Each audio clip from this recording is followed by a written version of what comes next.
Cornelia ten Boom was a Dutch clockmaker who worked alongside her father Casper and sister Betsy. Named after her mother, she went by Corrie.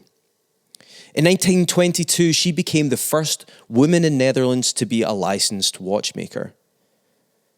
When World War II broke out, Germany quickly invaded the Netherlands, upending everything. And in 1942, a woman holding a suitcase showed up at their home and disclosed that she was a Jew.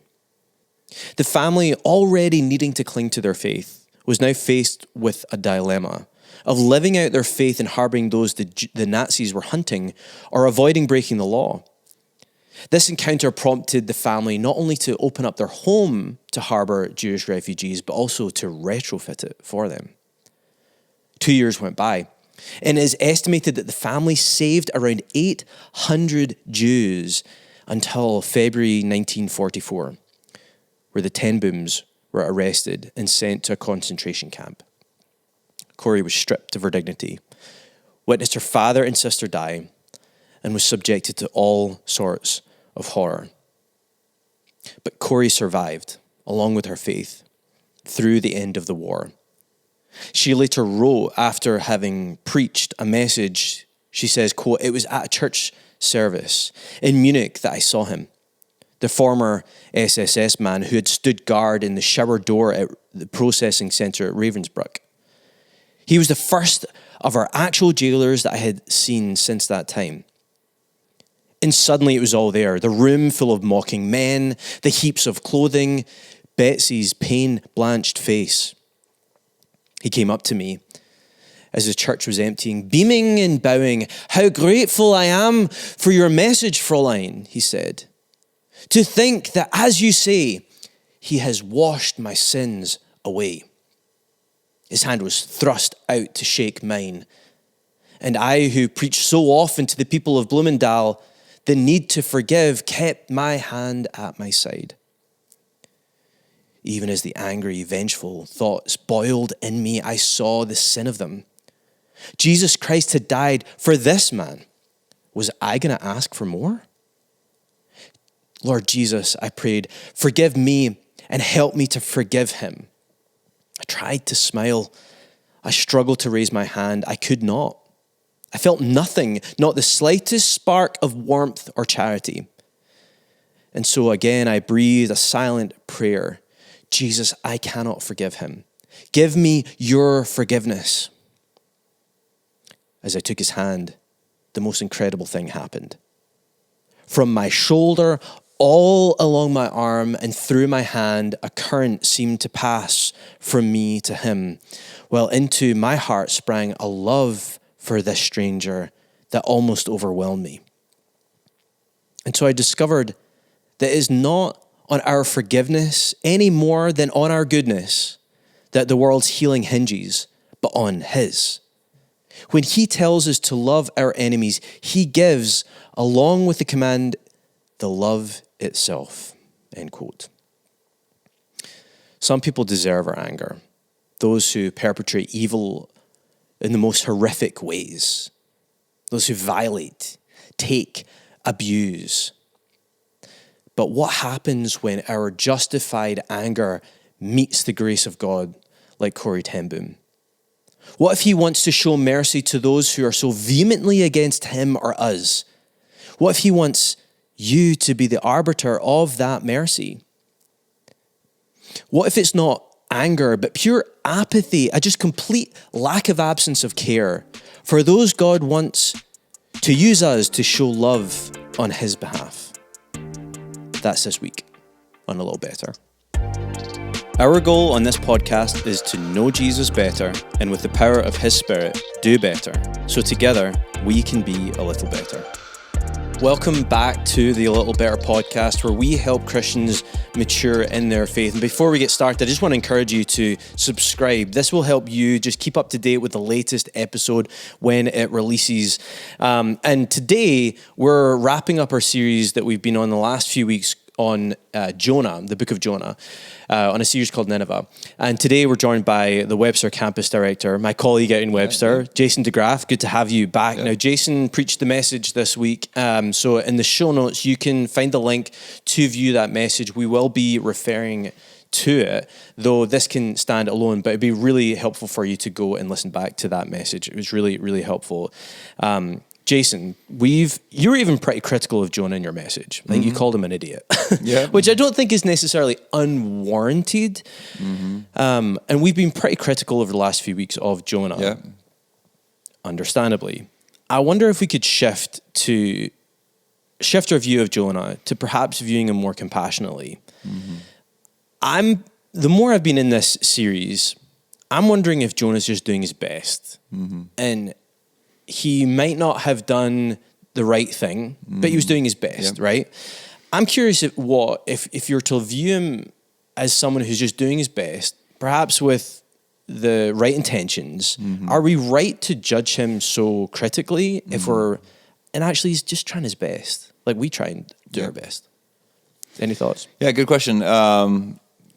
I want to jump into the sympathizing with him piece, but I do feel like what's interesting, we don't know who wrote Jonah. My assumption is it's probably not Jonah himself because it's a pretty scathing review of him. He looks like an idiot, but someone, or either that or he's very humble, to use himself as an example of his failures there. The way the author writes the book, though, does put Jonah in a pretty bad light. And one of the schemes they use is like sarcasm. I forget the right term for it, but it's kind of a way to mock Jonah. I mean, they just make him look really stupid all throughout, like him trying to run away from God. Like, you can't run away from God. Like, that's impossible.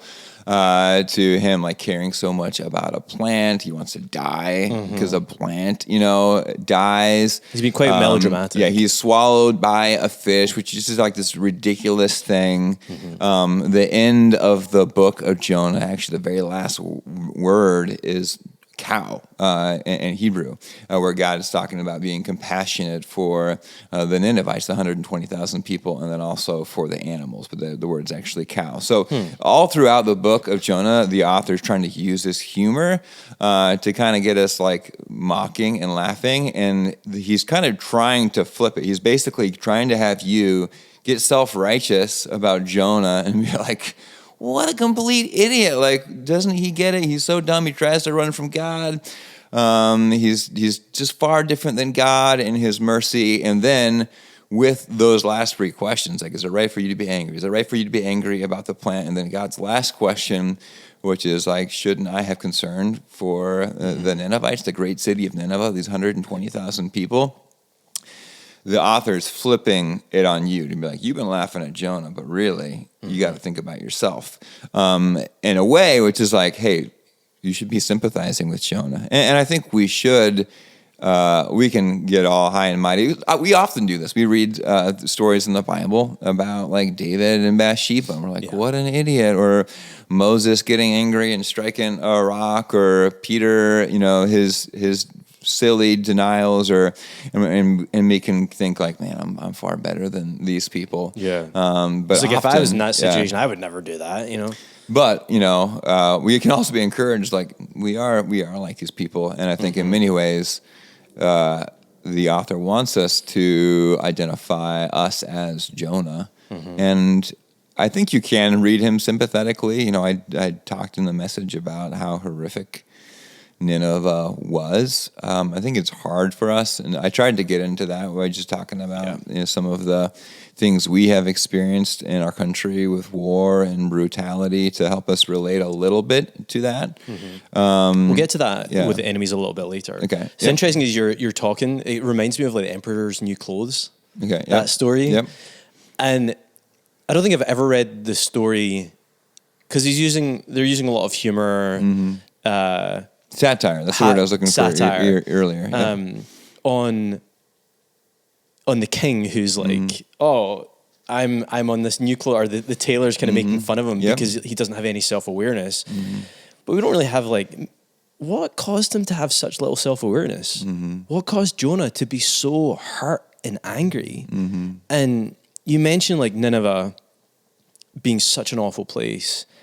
And I think we've been in, I know there's still wars that happen, but there's not, war and even death generally is quite sanitized, and we're disconnected from it. So when it comes to understanding the chaos and the violence of war, we're quite disconnected with it. But perhaps Jonah, and now we don't know all the context, but the likelihood that he had to endure and witness some pretty horrific things makes sense that why he's actually angry.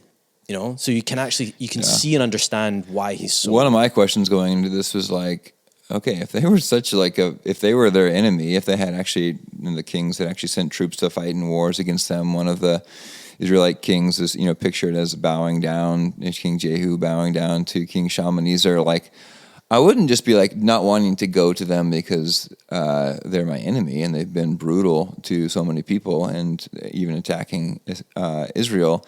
I would be like scared for my life. We don't really capture that in the book. I did learn during this period, and I think you talked about this in the podcast, this is actually like a down period in the Assyrian Empire, right. Where there was famines. There was also a lot of like internal struggles within the government. And I think some of the kings were actually martyred by other people. Like there was like internal divisions.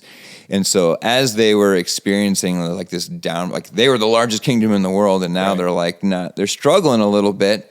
You get Jonah coming in here marching. And so I think part of the reason that you see Assyria like respond so well is like we're struggling. Like God, maybe you are real. Right. It was interesting. Last week I was just kind of doing my normal Bible reading. Didn't even realize this was going to be tied to the message, but it was in 2 Chronicles, and the king of Assyria is like making his approach on Israel, and he is like, dude, you guys just bow down to me. Like, you guys are all gonna die, and the king of Israel was like, don't worry about it. God's told me, like, we're gonna be fine. Like, he's gonna defeat them. And so when the king of Assyria gets that message, he's like, this is ridiculous. Like, I've defeated all these other people and they're God. So he comes kind of marching on his high horse being like, dude, you guys are gonna eat it. And your God's gonna do nothing. And then all of a sudden, he's got conflict back home. He goes back home. He's killed by his own people. And so there's like this humbling of Assyria. This is at a different time period, but sure. you do see that. Trying to remember where we're going there with. Well, it's interesting. I think what we see, to at least trying to view Jonah through a little bit more of a compassionate lens. In Jonah 4, but it displeased Jonah. This was after God showing his mercy, but it displeased Jonah exceedingly, and he was angry. Looking at it compassionately, he's actually, it seems like he has a strong justice bent. Yeah. Like, I would say I have quite a strong justice bent. Like, if something does someone wrong, like, you should get what's coming to you. And it irks me when justice is not given. Yeah. So some people have a high sense of justice that would probably resonate with Jonah, and he's angry, but he can't let it go. And this maybe is tied to it. Do you think his hatred for the Ninevites was warranted? Definitely. I mean, to see their brutality, and even though, their history, I feel like you're rightful to be like, you're doing these kind of wicked things to people. So, yeah, I do feel like we can ridicule Jonah, but I think if we were in the same circumstances, we'd be like, no way, like this is not how we should respond. I think you brought up earlier, like, we in modern America, we haven't experienced like wars on our territory. I mean, the closest to that is either like terrorist attack, like the 9/11 attacks, or some random things like the Boston Marathon. I mentioned that and the last time I preached. So there's a little bit, but it's not like this close to home thing where we see like war enemies. I do feel like, depending on where you live and your socioeconomic level, like you might experience less violence around you or more violence. So there's plenty of people who might be listening to this that like you see a lot of violence around you, and you do feel like fear, or you do feel like you've got people who you're angry about, you feel threatened by. So you could maybe associate more closely with Jonah, even in your current living situation.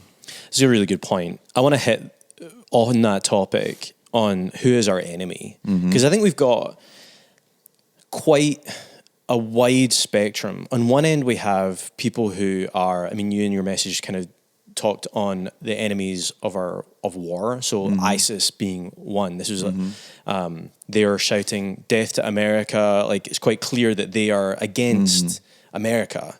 But then you also have like your neighbor, and we're to show grace and mercy to our neighbor and show grace and mercy. And it's like this wide spectrum where, yeah, we have a neighbor, but we, to your point, we don't really have that close,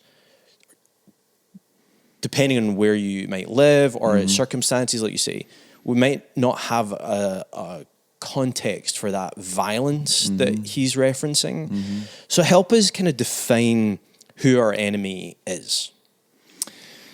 Yeah, I feel like it's going to look a little bit, different for all of us. When I first moved into my house 5 years ago, I started listening to a book called The Gospel Comes with a House Key by Rosaria Butterfield.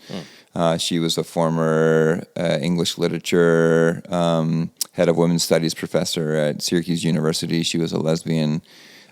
She kind of looked at Christians, as her enemies, and then received a thoughtful letter to an editorial she wrote by a pastor who started to meet with her, connect with her, have meals with her. Eventually, she came to the place where she believed, like, even though she struggled with it, like, I believe that Jesus actually existed. He died, he's buried, he rose again, he died for me. Wow. And so she placed her faith in him, and then her life began to conform more into what Jesus would teach about biblical morality. And so she started following Jesus. And out of that, a lot of people can look at people of other sexual orientations or worldviews as the enemy.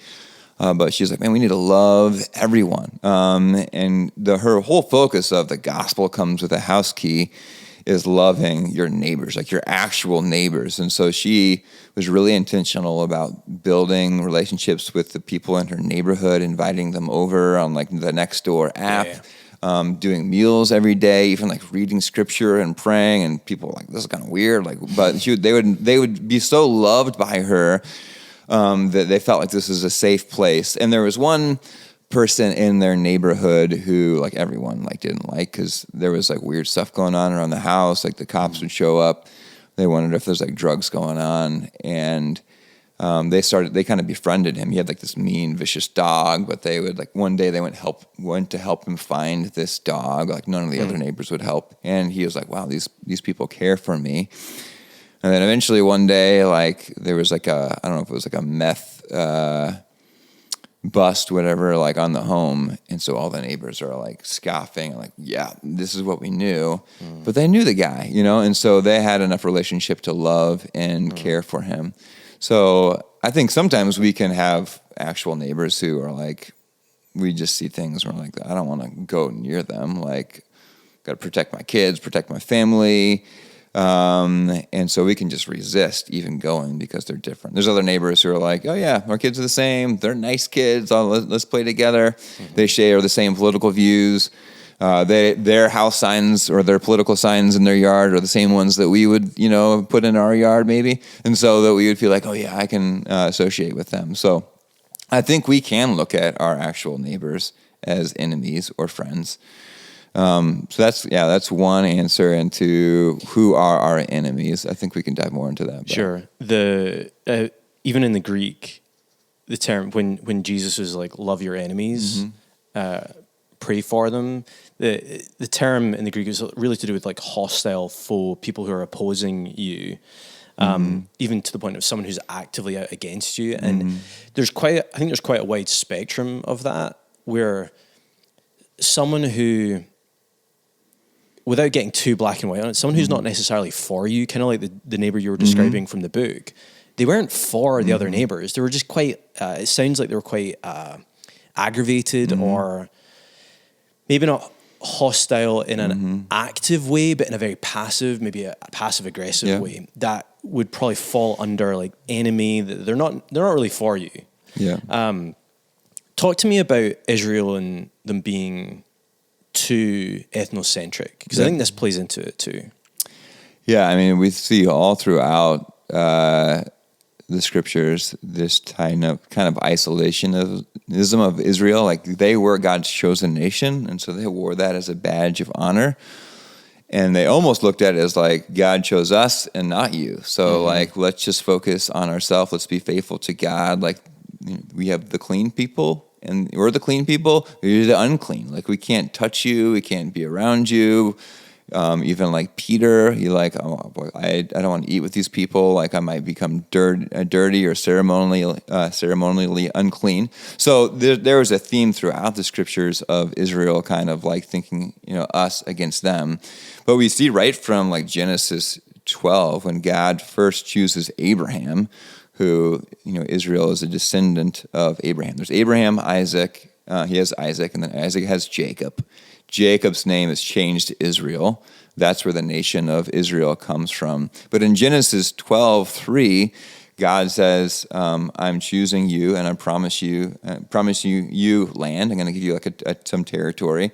I'm going to promise you a seed, like you're going to have children. Eventually that seed is going to be like Jesus, our rescuer, but then also blessing. He's going to bless you, and then he says you're going to be a blessing to the nation. So right from the beginning, God choosing Israel, like their purpose wasn't just God saving them, but God through them blessing the world, saving the world. The Messiah, the rescuer, comes through them, but they continue to forget that.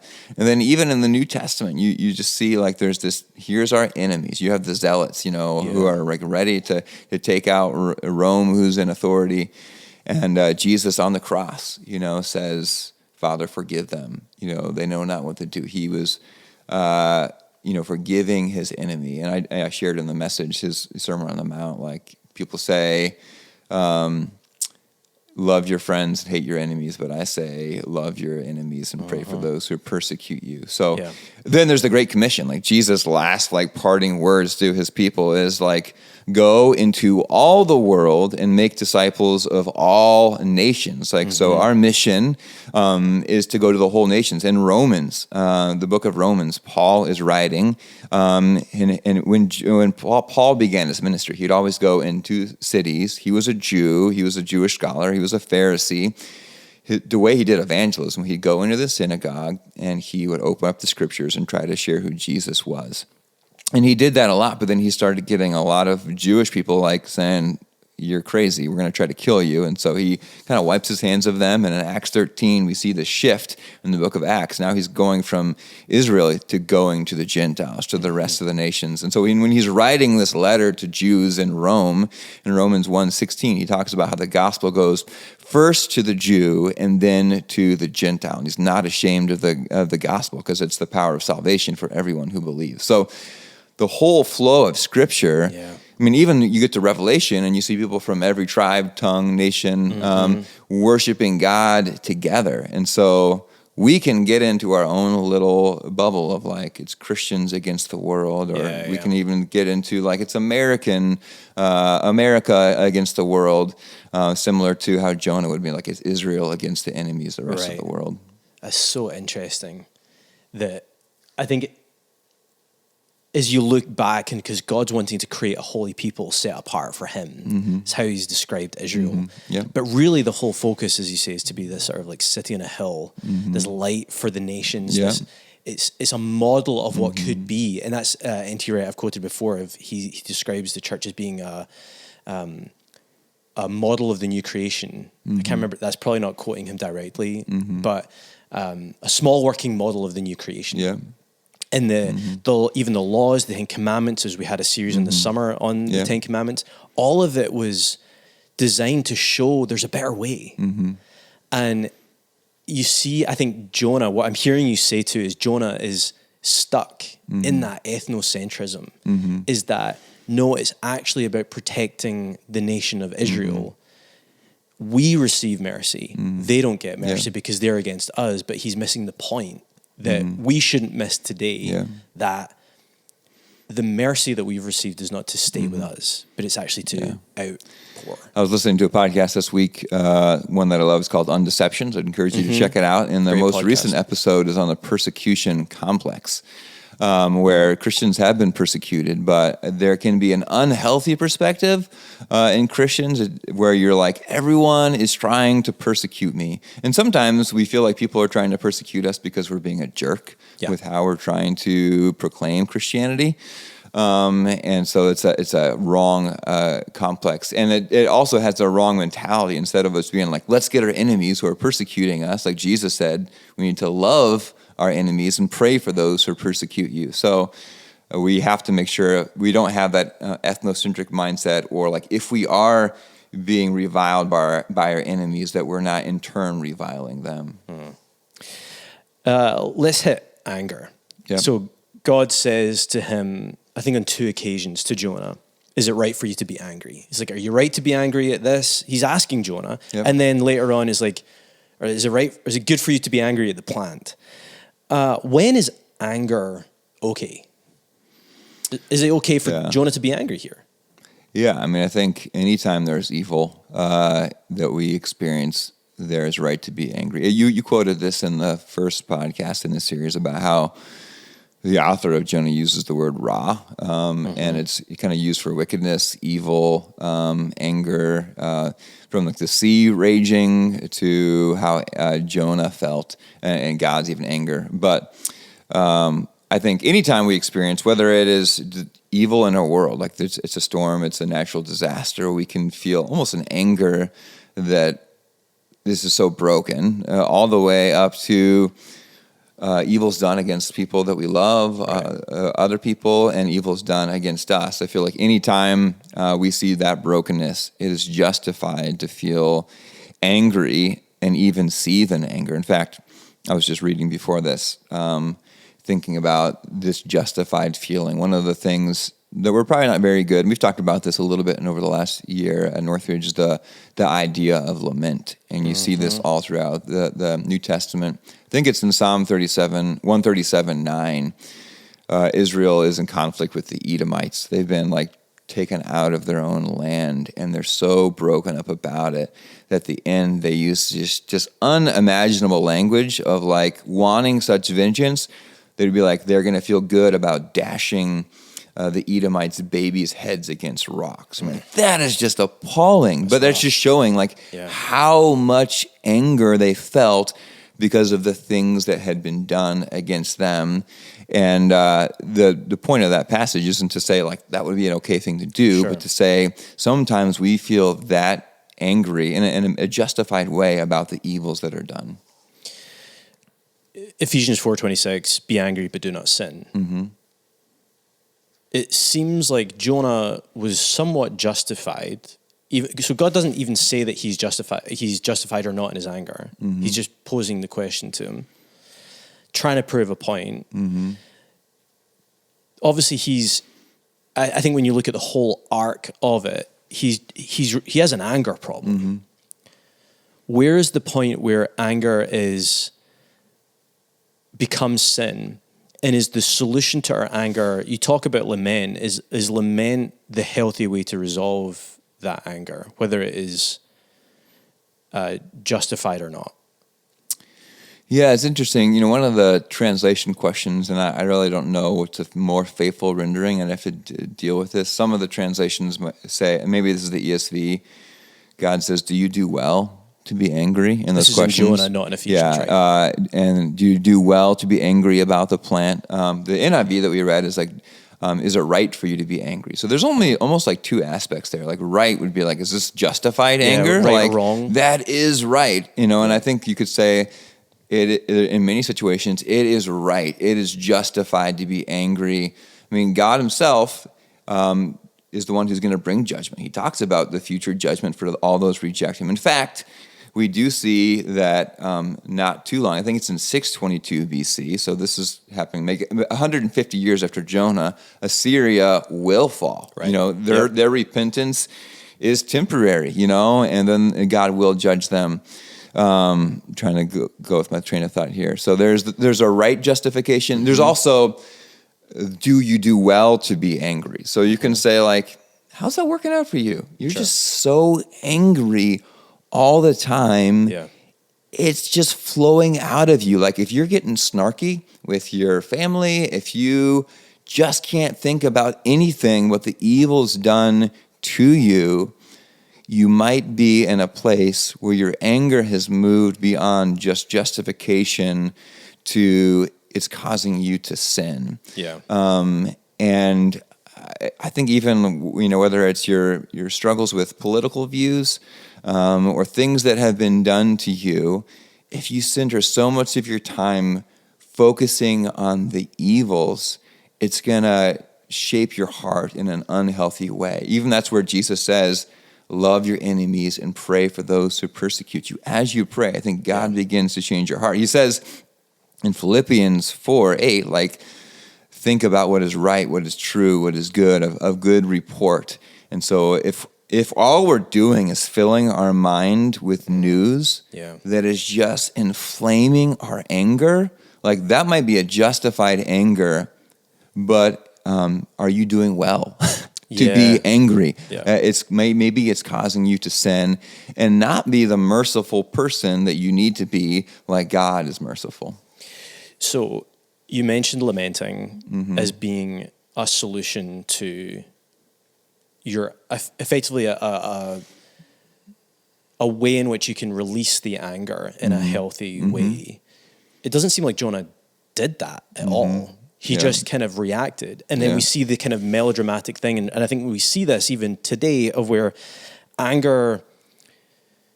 justified anger becomes sin when it spills over to the mundane things. Like the plant, this is God's mercy shown to Jonah, and he's angry at the plant. He's just like, I'm annoyed at this. And then I think for us, it kind of blinds us to move us into the melodramatic that we say. It's like, I would rather die. I would rather chill out, dude. Yeah. Like you're not actually dealing with it. And I think it's a lesson for us. I think God's showing us in Jonah how misplaced anger is not just bad for the mission, but bad for us. It doesn't do us well, to your point. It doesn't do us well. So it can, I found myself even driving in today and across the Bay Bridge. And I wasn't angry or anything like that, but I found myself as this car is coming back, and I'm like, is that when you're heading west, and I'm taking the exit just after, and you see all the people that are trying to get by, and you kind of start speeding up. And I'm like, I'm not going to let them in. I'm not going to let them in. Speeding up. And I'm like, do I do well? Yeah. To be like that? Yeah. What benefit is it for me? Yeah. And I think that what that does is, because it layers upon, because if I'm just going to be defensive like that, what's that going to show the other drivers? Yeah. And I think then we culturally, this undealt with anger seeps into all these other things. And it's not just bad for the mission, it's bad for us too. I mean, Jonah really seems to me like a very depressed person. Like he wants to die. Like when he's on the boat, he says, like, just throw me over the seas. And part of that is he's rebelling against God. So when you're going against God, you're going to be struggling with some emotions because you're not where you need to be. He doesn't have the heart of God, so he's unmerciful. Yeah, and then again, it's just so crazy that God shows mercy, and his reaction in verse 3 of chapter 4 is like, I want to die. Just take my life now. You showed mercy. Like, I can't imagine mercy. The mercy is so unimaginable to him. He just wants to no longer be alive. And then even just with the plant, it's like a plant is dying. I mean, I get it. Like 120 degrees is pretty high. You might feel uncomfortable, but to get to the point of being like, I'm just ready to die. Like after that just witnessing and being a tool of an incredible miracle.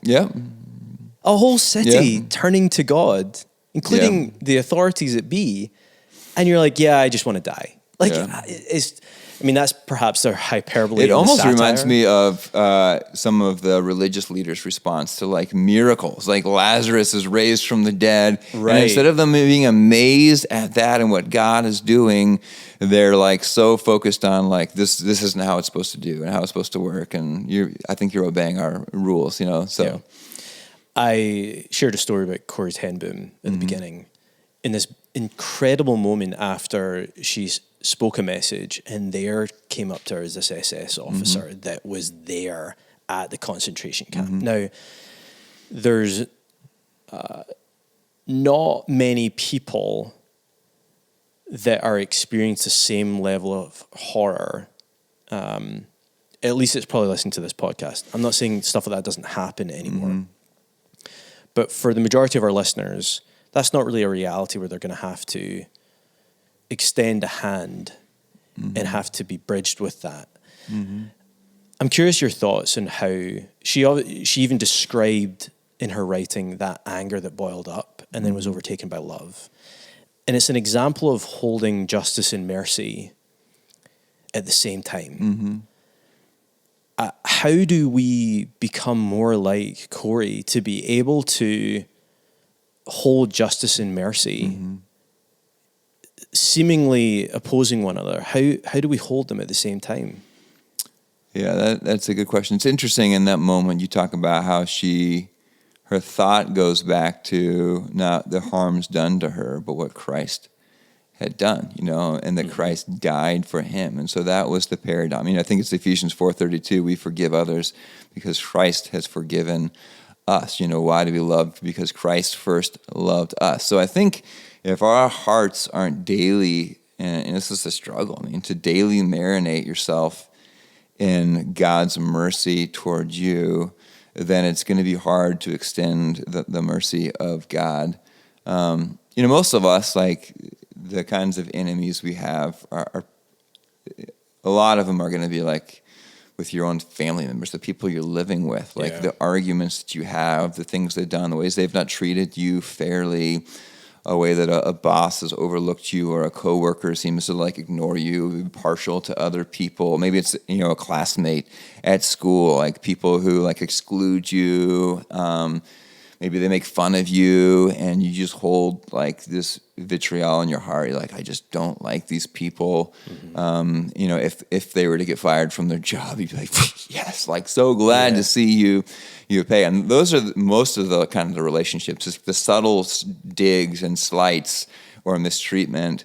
In many ways, we have to have our heart posture remembering God's grace so that we can be quick to forgive. It doesn't mean we ignore those problems. Sure. And in there's situations where people need to face the legitimate, lawful consequences of their decisions and make sure that they're not going to put further harm on other people. We do need to pursue righteousness and justice in those moments.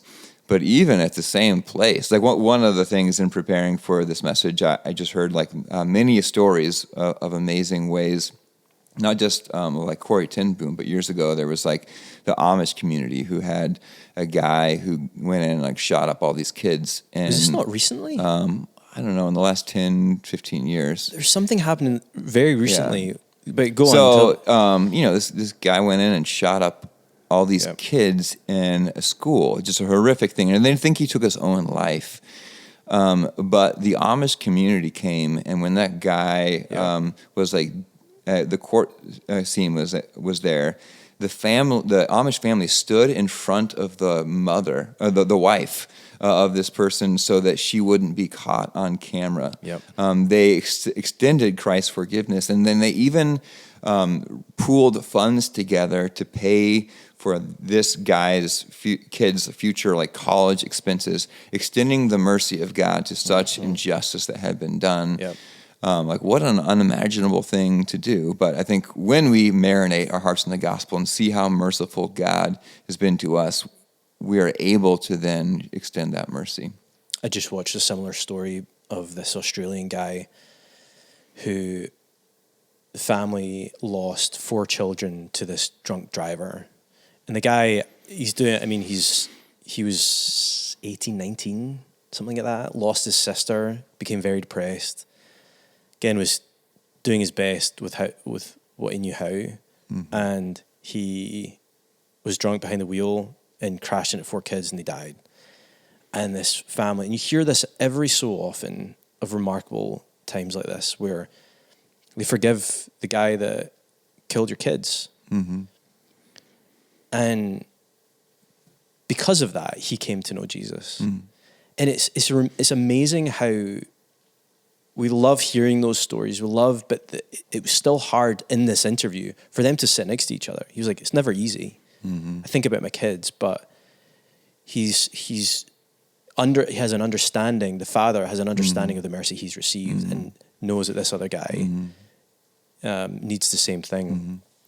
And I think just practically, like within your own family, tensions, whether it's like marital, like marriages don't have to end in divorce. Like I'm not saying that, there are biblical grounds for divorce, but I think sometimes there can be reconciliation that's possible if we truly understand fully the grace of God and we're willing to work through those issues and extend that mercy. So, it gets complicated, but there's healing and there's relationships that can be repaired. In holding justice and mercy at the same time, I think we see in Jonah the need to trust God with the justice. And I think that's really hard to do when something has been wronged to you or your people, or there needs to be justice done for these wrong acts. But when God wants to actually use you to show his mercy at the same time. And you see that with God still showing Jonah mercy, not just to the Ninevites, but to him by the plan. And it seems like that's the underscore of trust me. Like I'm still just when, even though I want to show mercy, because as you mentioned later on, the Assyrians are destroyed. In some ways, justice still came way after Jonah's time. And I think when it comes to us, we want to be the arbiters of justice. We want to take it into our own hands. Jonah, I think, wanted to show or to have justice by not being the arbiter of the mercy God wants to do. He wants to take on justice. And this is me just thinking out loud, but I don't see it ever that we are to be the ones to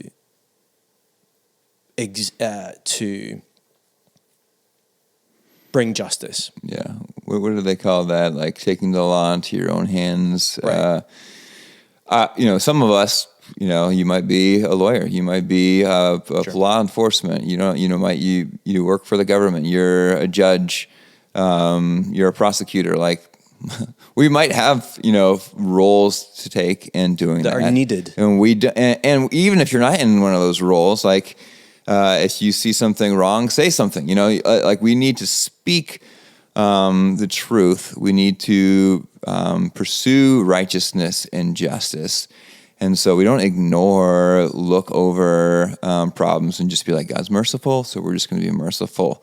Like we pursue justice fully while extending a heart posture of grace and personal forgiveness toward people, where you could pursue that reconciliation. Maybe not the relationship is like it was before, but where you're not harboring ills anymore. So I think that is possible. In this story in Australia where the guy killed this guy's 4 kids, he said this, which really struck me. He said, justice is not for me, it's for the community.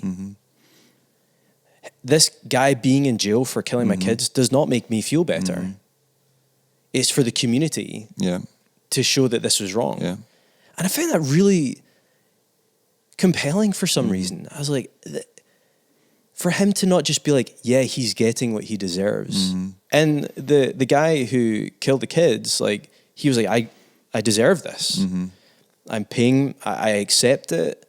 But the dad's like, he's not saying he doesn't deserve it, but it's like, it doesn't do anything for me. I'm still grieving. I'm still hurting. It's 5 years ago. But justice is not for me. It doesn't bring my kids back. Yeah. I think one of the most beautiful things about Christianity being true is that, like, if there is no God, then there really is no justice. Like in the course of history, 500, 1,000, 1,000,000 years from now, like all of this that has existed will all just go into infinity, everything will evaporate, die. It would be nothingness if there is no God. And really, then there would be no ultimate justice. For people who went to their grave, horrible criminals who experienced the best of the best in life, they never had to pay. But with God, there is the reality of true and final justice. God is going to bring justice He's going to right every wrong. And so we can find security in that future justice.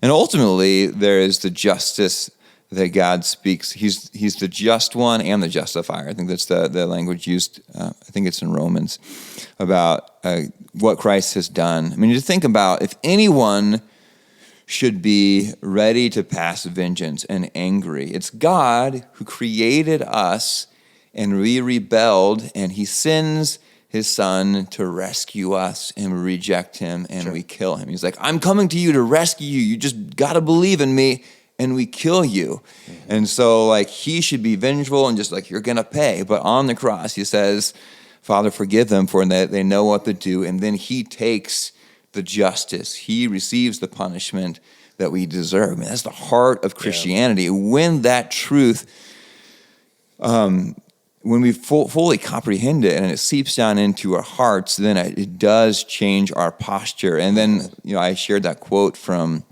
Brian Loritz. Unmerciful Christian is an oxymoron of treasonous proportions. Say that again. A unmerciful Christian is an oxymoron of treasonous proportions. Until we understand the mercy of God and learn to extend that to others, then we haven't fully understood what Christ has done for us. I want to get practical, but I also want to be careful. Because I think that there's the big brushstroke, big picture message here is about showing mercy to those that don't deserve it.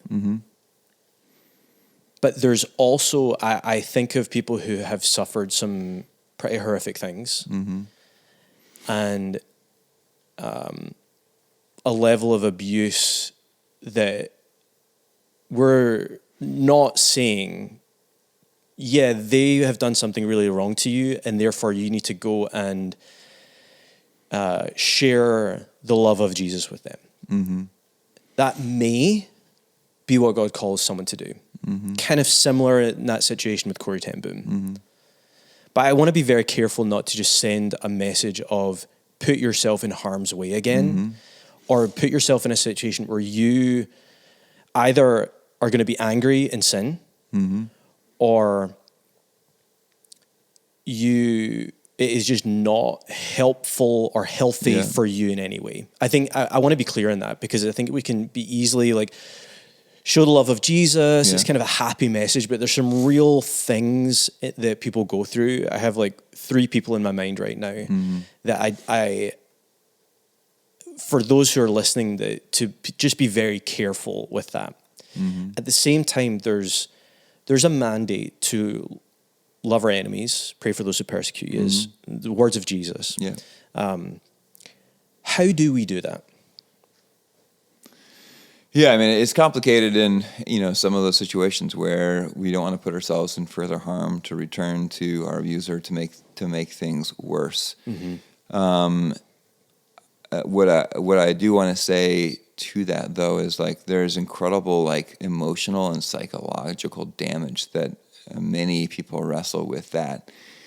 And it's, to a degree, it feels is it possible to ever get past this? It's just going to consume me the rest of my life.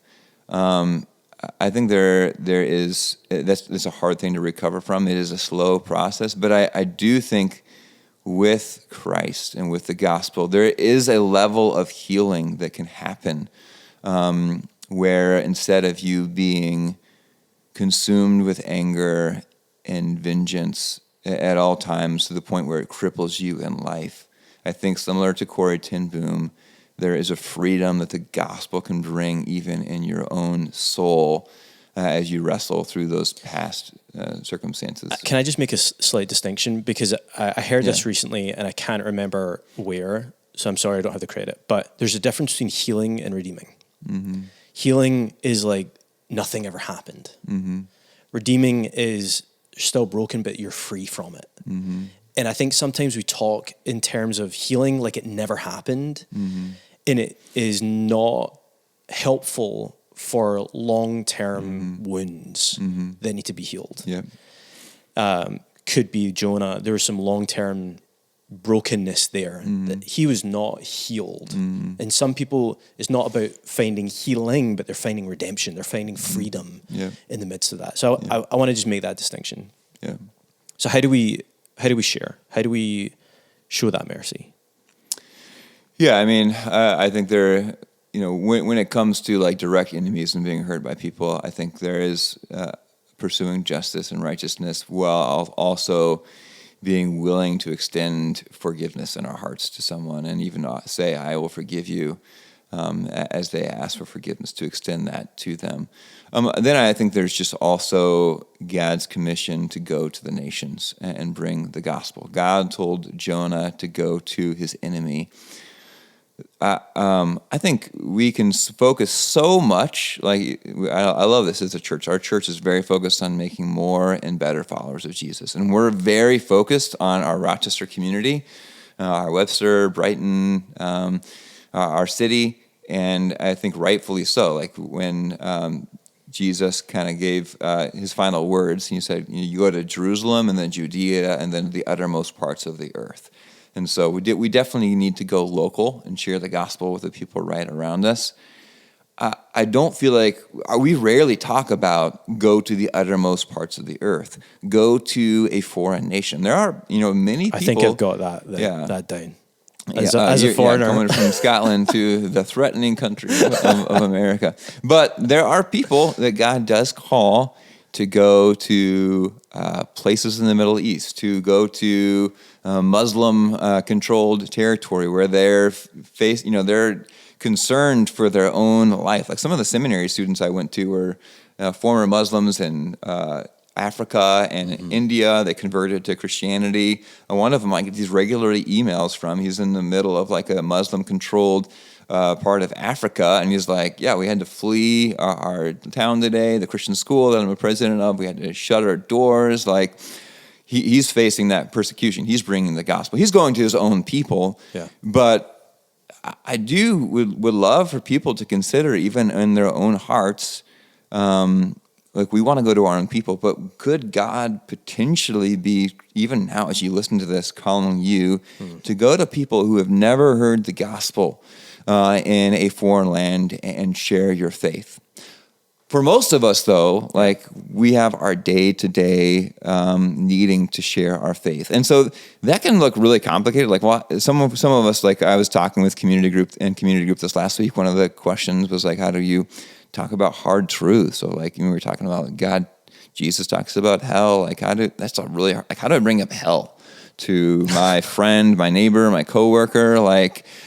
It's an interesting place to start. Yeah, so maybe that's not the place that you start. Right. But what does that actually look like? So for years, we have said like Northridge's outreach strategy isn't to do events. We're not going to like do some big concert or thing where you're going to come in and then we're going to preach the gospel and then hopefully they'll be saved.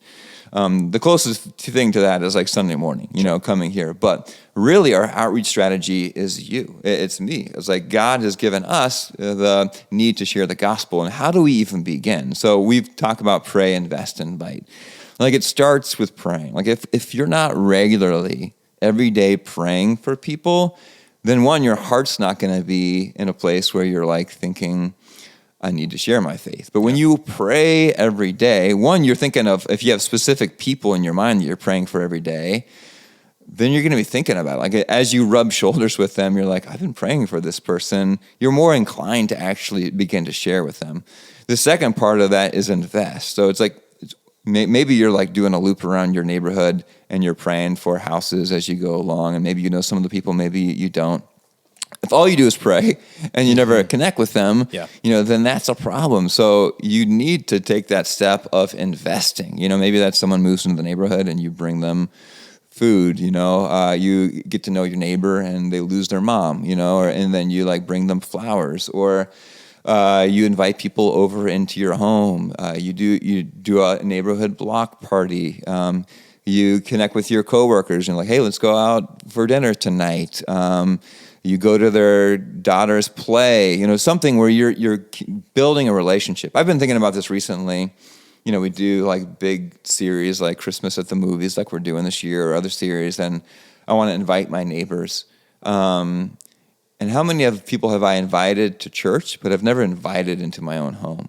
Like, how likely are they going to come to church if they don't even feel comfortable coming to my house? And I'm not saying like, I don't want you to think, oh, well, I got to stop inviting people unless I've had them over to my house. Like, we can still do that. But part of that is like, I need to like actually build a relationship enough to like hear them, hear their thoughts. Conversely, I think people are more comfortable just inviting people into church than inviting them into their own home. Yeah. And different people in different situations might feel more comfortable walking into a church building than the intimacy of a home. Yeah. Other people might feel more comfortable walking into the intimacy of a home and like scared to death or like worried about walking into a church. So you got to kind of read the relationship. That's good. Well, the last part is the invite part. This is where like we get really scared. Like, what if they ask all these questions? I don't know the answer. Like I'm stumped, like what about creation versus evolution? Or how do you know God? Why Jesus and not all the other religions in the world? I mean, is Jesus really God? And we were like, I don't know how to answer those questions. Well, a good thing is like those are need to know, need to grow moments. Like you can be like, I remember I heard a sermon about that once, or my pastor talked about that. You can go to your pastor. You can go to a community group leader. You can come to Northridge. You can go to our Exploring Faith class. You can get answers to those questions. I don't know. Let's figure it out together. Yeah.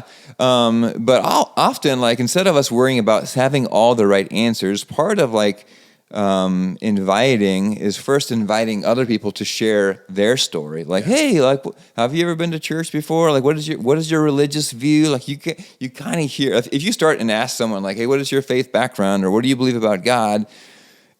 A good chance is that eventually they'll be like, well, what do you think? And then you can begin to dialogue. Now, sometimes that's hard, like, where do you even start that initial question about God or about faith? So you're going to try to find commonalities. At some point, though, you just need to, figure out a way to bring that in. Maybe the easiest invite is to invite to church, and then they go there, and then they hear the gospel, and then you can talk more about those things. Sure.